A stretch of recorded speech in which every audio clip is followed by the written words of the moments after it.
Ils l'ont dit comme un défi. Si tu n'aimes pas ces blagues déplacées, paie et pars. Personne ne te force. J'ai souri. Merci de me donner le choix.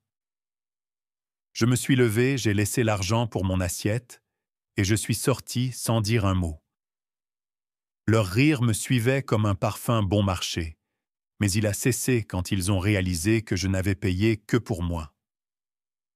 Au coucher du soleil, sa bague de fiançailles n'était plus à son doigt. Elle était de retour à la boutique, reposant sous une vitre froide attendant. Je m'appelle Élise Dubois, et si vous pensez qu'il ne s'agit que d'un dîner qui a mal tourné, attendez de voir la suite. Que se passe-t-il quand l'amour se transforme en spectacle et que le respect ne figure pas sur la liste des invités? Tout a commencé avec ce dîner, celui pour lequel j'ai payé, celui qui n'était pas vraiment le mien, pas sur le plan émotionnel. Elle l'a fiancé de mon frère. Elle adorait se moquer de moi. La carriériste, disait-elle, trop célibataire pour comprendre la vraie vie. Tout le monde riait, même ma mère qui m'avait dit un jour que j'étais trop sensible quand je pleurais face au silence de mon père. Ce soir-là, je les ai laissés rire. J'ai laissé les blagues fuser prétendant qu'elles ne me blessaient pas. Mais à l'intérieur, je prenais des notes car la fête de fiançailles ne se déroulait pas dans n'importe quel lieu. Elle avait lieu dans un endroit dont je possédais une part, le restaurant-boutique, où ils étaient si fiers d'être invités. Ils pensaient se moquer de moi sur mon propre terrain. Ils n'avaient aucune idée que je pouvais leur retirer la table de sous les pieds. Et la bague. Ce fut facile. Quelques appels, un courriel, une preuve d'achat la mienne, car devinez qui avait avancé la compte pour le diamant dont il se vantait. Ce soir-là, j'ai regardé le soleil se coucher depuis la fenêtre de mon appartement. Le reçu se trouvait dans ma boîte de réception, le remboursement en attente. Leurs messages ont commencé à arriver. « Élise, qu'est-ce que tu as fait? Où est la bague? Il faut qu'on parle. » Je n'ai pas répondu. Pas encore, car parfois le silence n'est pas une faiblesse. C'est le roulement de tambour qui précède la tempête. Le premier appel est venu de mon frère. Pas un message vocal, un appel vidéo, ce qu'il n'utilisait jamais, sauf en cas de panique. J'ai laissé sonner. Puis est venu le message « S'il te plaît, parle-moi. » Elle est en pleine crise. Il prenait des photos, et puis elle a remarqué que la bague avait disparu. Tu n'avais pas à aller aussi loin. Mais n'avais-je pas à le faire? Car voici ce qu'il n'a jamais admis. J'ai payé pour cette bague. Quand il n'a pas eu les moyens de lui offrir ce qu'elle voulait, il est venu me voir, comme toujours.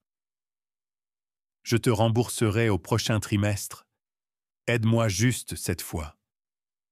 J'ai viré l'argent discrètement. Il a eu la demande en mariage qu'il voulait. Elle a eu l'éclat. Et moi j'ai eu le silence. Pas de merci.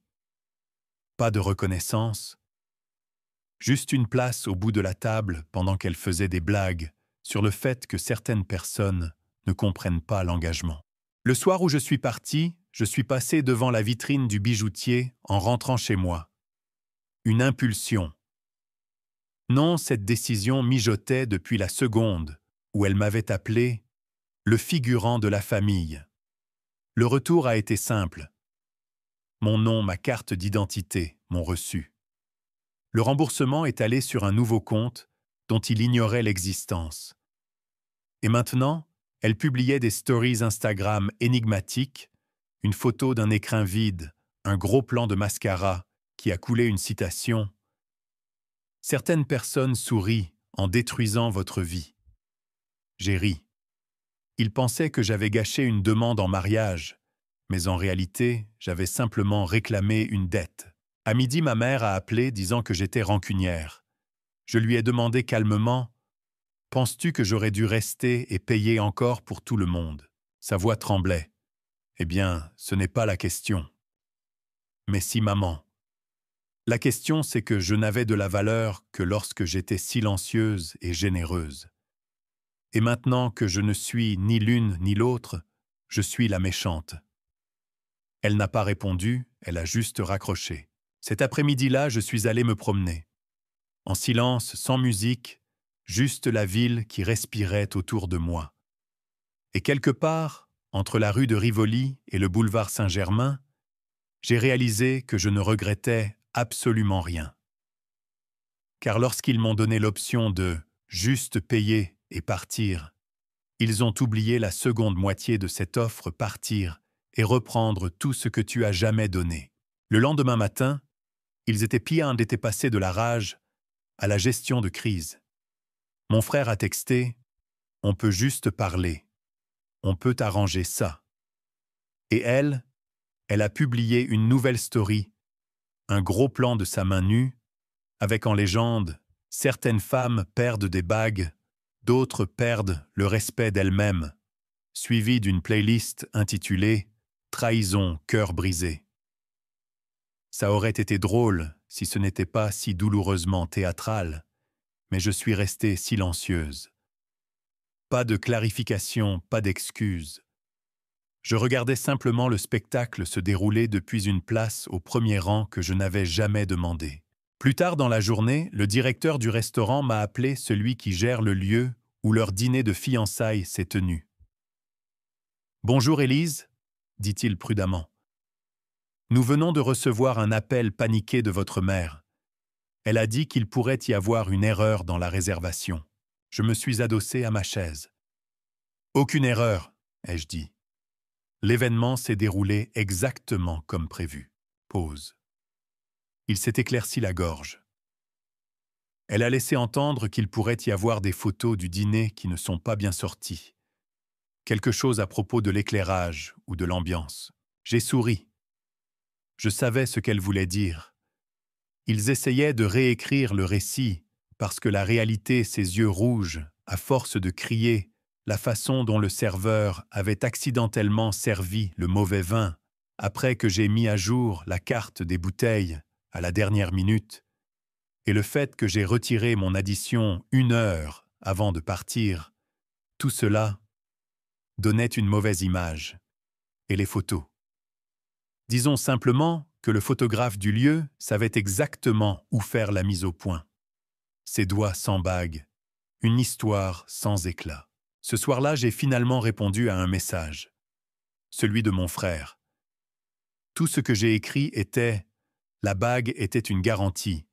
Tu as fait défaut. » Il a répondu par une série de points colériques. « Alors tu fais de tout ça une montagne. » J'ai posé mon téléphone car le problème, c'est que quand ils ont l'habitude que vous soyez toujours celle qui arrange les choses, au moment où vous laissez tout brûler, ils vous traitent de pyromane. Mais je ne brûlais rien. Je ne faisais que couper le gaz que je fournissais depuis des années.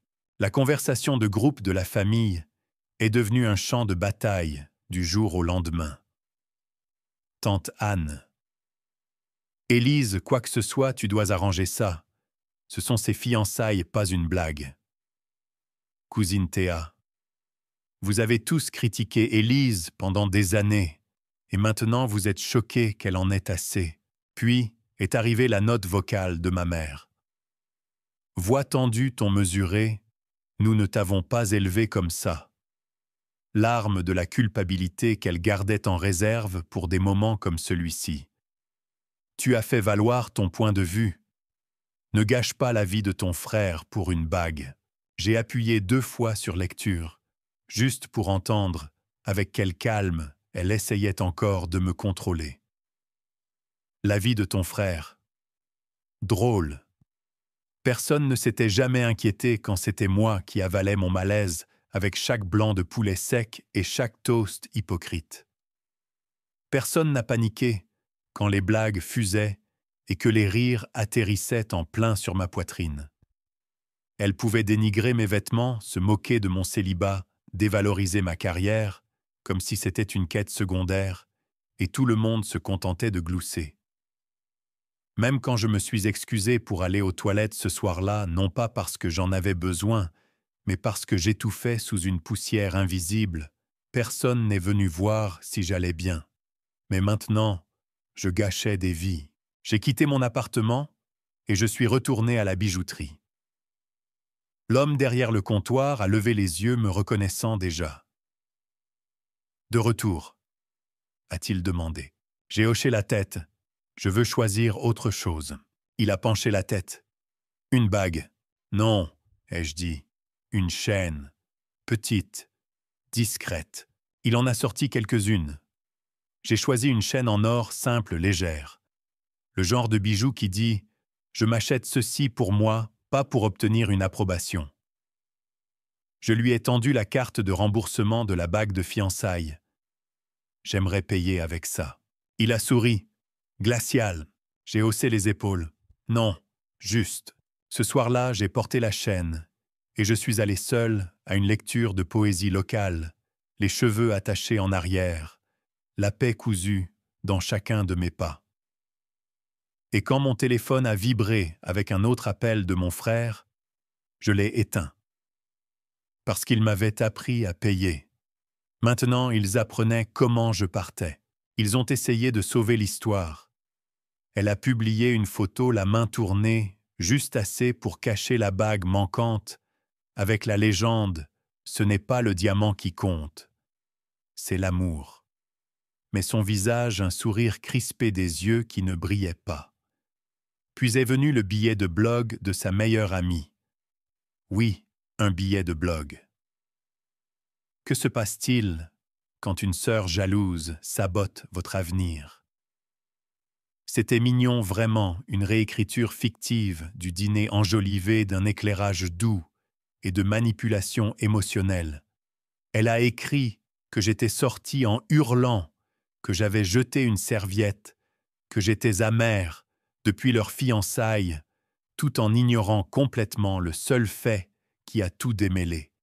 La bague n'était pas à elle, et pire, ils le savaient. Tous, sans exception. Mais réécrire l'histoire était plus facile que de se regarder dans le miroir. Alors j'ai écrit ma propre version. Pas sur un blog, pas dans une conversation de groupe. J'ai envoyé un simple courriel au sponsor de sa marque, celui dont le logo figurait fièrement sous tous ses emballages de bougies. Objet incohérence dans la déclaration financière de la part d'une ancienne créancière. J'ai joint la facture, la trace du paiement, le journal du remboursement. Aucun commentaire, juste des faits. Le lendemain, sa page de collaboration était vide.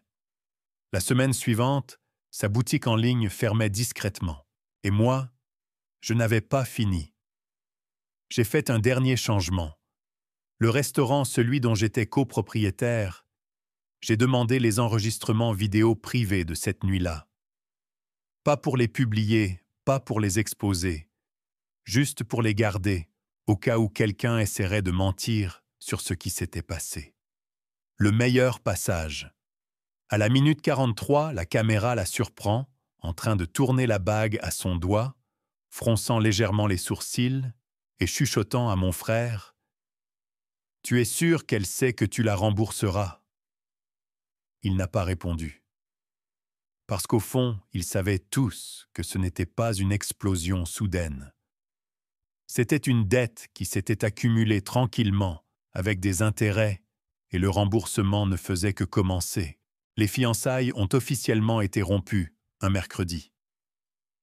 Pas de grande annonce, juste un changement discret de statut relationnel et la disparition soudaine de toutes les publications qui avaient un jour dit « pour toujours ». Personne n'a prononcé mon nom, mais je le sentais dans l'air. Comme de l'électricité statique, comme la fumée d'un incendie qu'il jurait n'avoir jamais allumé. Mon frère a cessé d'appeler, de texter. Mais un soir, je l'ai vu debout devant mon immeuble, les mains dans les poches, l'air d'un garçon qui avait enfin compris que le silence a un prix. Je ne l'ai pas invité à monter. Il est juste resté là. Et après 1 minute, il a dit doucement « Je sais que tu penses que je t'ai utilisé. » J'ai haussé un sourcil. « Tu penses ?» Il a soupiré. « J'essayais juste de la rendre heureuse. » Et moi, j'essayais juste d'empêcher la famille de s'effondrer. ai-je répondu. Mais on ne peut pas continuer à saigner pour des gens qui viennent à table avec des couteaux. Il a hoché la tête, n'a pas argumenté. Puis il m'a tendu une petite enveloppe. À l'intérieur, un chèque. La moitié du coût de la bague. C'est tout ce que j'ai pu réunir, a-t-il dit. Je sais que ça ne répare rien, mais... Ça ne répare rien, ai-je dit. Mais c'est un début. Il s'est tourné pour partir, mais s'est arrêté. Tu leur as fait peur, tu sais. J'ai souri. Je n'essayais de faire peur à personne. J'en avais juste assez de me taire. Il est parti, et je suis resté dans le couloir, tenant cette enveloppe. Non pas parce que j'avais besoin de l'argent, mais parce que pour la première fois, j'avais l'impression que quelqu'un voyait les décombres qu'il avait aidé à causer. Cette nuit-là, j'ai ouvert un nouveau document sur mon ordinateur portable. Titre : Comment partir sans se perdre soi-même. Ce n'était pas un blog, pas encore. Mais c'était quelque chose, un plan pour chaque femme à qui on a déjà dit de juste payer et partir. Parce que la prochaine fois, elle partirait aussi. Seulement plus légère, plus libre, et avec leur dignité intacte. Le vendredi, les fiançailles étaient sous assistance respiratoire. Des rumeurs ont commencé à fuiter dans des endroits qu'elles ne pouvaient pas effacer. Des fournisseurs l'ont ignoré. Une séance photo commune a été annulée, non pas pour des raisons d'horaire, mais parce que le photographe ne voulait pas de drame sur son plateau. Mon frère a finalement texté « Est-ce que ça en vaut vraiment la peine pour toi ?» J'ai fixé l'écran parce que ce mot « peine » semblait plus lourd venant de lui. J'ai pensé à toutes les choses pour lesquelles j'avais payé au fil des ans. Pas seulement la bague, mais les trajets, les loyers qu'il ne pouvait pas couvrir ce mois-ci. Les trajets en VTC que je prenais seul après les dîners de famille, juste pour pleurer en paix. Il connaissait le coût. Il ne s'attendait juste jamais à ce que j'envoie la facture. Alors j'ai répondu par une seule phrase. « Demande-toi pourquoi je n'ai pas scié en reprenant tout. » Il n'a pas répondu. Mais cette fois, le silence ne ressemblait pas à une victoire. Il ressemblait à une limite tracée pour la première fois depuis des années. Ce soir-là, je suis sorti non pas pour me distraire, mais pour célébrer. Un vernissage. Mon ami exposait une œuvre, un portrait unique intitulé « L'indésirable ». Il montrait une femme à une longue table, assiette vide, verre plein des yeux qui voyaient tout. Je suis resté devant un long moment. Elle me ressemblait non pas au sens littéral, mais dans sa manière d'exister. Présente, mais effacée, généreuse, mais exclue. Jusqu'à ce qu'elle se lève. Jusqu'à ce qu'elle parte en emportant tout avec elle. À la fin de l'événement, l'artiste m'a serré dans ses bras. « Je n'ai pas dit ton nom, mais tu as été l'inspiration », a-t-elle chuchoté.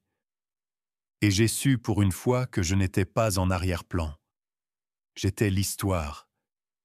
Je suis rentré chez moi, mes talons claquant sur le trottoir humide, le collier que j'avais acheté avec le remboursement captant la lumière.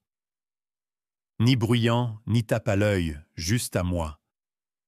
J'ai posté le chèque à mon compte épargne, non pas pour y toucher, mais pour me souvenir. Parce que chaque fois que j'avais vidé mes poches pour ma famille, il me disait que c'était de l'amour. Et chaque fois que je demandais du respect en retour, il me disait que je faisais des histoires. Mais maintenant, le silence ne faisait plus mal. Il guérissait. Des semaines ont passé. Son entreprise de bougies n'a jamais rouvert. Ma mère s'est désabonnée de tous mes comptes. Mon père envoyait des messages d'un seul mot. D'accord. Bien. Compris. Et mon frère s'est effacé. Mais rien de tout cela ne ressemblait à une perte, parce que j'avais enfin cessé de demander à être incluse dans des pièces que je finançais, mais où je n'étais pas la bienvenue. Un après-midi, je suis retourné à la galerie. Le portrait « L'indésirable » avait été vendu à quelqu'un à Lyon, apparemment. L'artiste m'a souri. Elle s'est reconnue dedans, a-t-elle dit. J'ai hoché la tête. Moi aussi, elle a fait une pause. Tu as toujours été dans le cadre. Ce sont eux qui t'ont rogné. Cette nuit-là, j'ai allumé une de mes propres bougies. Sans marque, sans emballage d'influenceuse, juste de la cire douce et une flamme qui dansait comme si elle savait ce que j'avais survécu. Et quand la lumière a vacillé contre l'or de ma chaîne discrète, j'ai souri. Non pas parce que j'avais gagné, non pas parce qu'ils avaient perdu, mais parce que j'avais cessé d'acheter des places à des tables où mon nom n'était jamais prononcé avec bienveillance. Parfois, la meilleure des vengeances est une paix que personne ne peut emprunter.